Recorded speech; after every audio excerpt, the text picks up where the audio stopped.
చిట్టీల పేరుతో మోసగించిన పుల్లయ్య అరెస్ట్.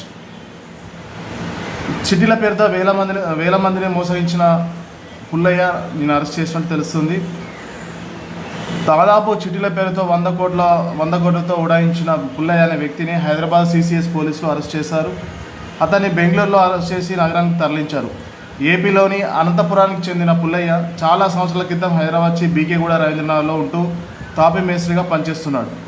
చాలా ఏళ్ళుగా చిట్టీలు నడుపుతున్న అతడు వందల మందిని మోసగించి గత నెల 100 కోట్లతో పరారైన విషయం తెలిసిందే. దీంతో పలువురు బాధితులు సిసిఎస్ పోలీసులను ఆశ్రయించారు.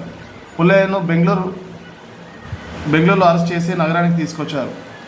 స్వాహా చేసిన డబ్బును బెంగళూరు ప్రాంతంలోని రియల్ ఎస్టేట్ బిల్డర్లకు పెట్టుబడి రూపంలో పెట్టినట్లు పోలీసులు అనుమానిస్తున్నారు. అయితే ఈ కోణంలో నిందితుడిని ప్రశ్నించాల్సిన అవసరం ఉందనేసి తన కోర్టు రిమాండ్ కోరే అవకాశం ఉన్నట్టు తెలుస్తుంది. అయితే ఇతడు అనంతపురం చెందిన వాసి. గత కొన్ని సంవత్సరాల క్రితం హైదరాబాద్ బీకేగూడలోని సెటిల్ అయినట్టు తెలుస్తుంది. ఇతను ఉండేది మాత్రం పూరి గుడిసెలోనే. ఇతను చిట్టీల పేరుతో చాలామంది దగ్గర, వేల మంది దగ్గర చిట్టీలు వేస్తున్నా అని చెప్పేసి చిట్టీలు వేయించుకున్నాడు. ఇతను పరారయ్య నాటికి 100 కోట్ల డబ్బుతో పరారై కొట్టేసిన డబ్బును బెంగళూరులో రియల్ ఎస్టేట్లో పెట్టుబడి పెట్టినట్టు తెలుస్తుంది. అంటే పోలీసులు అంచనా వేస్తున్నారు. ఆ మొత్తాన్ని అక్కడికి బెంగళూరుకు తరలించినట్టుగా సమాచారం అందుతుంది.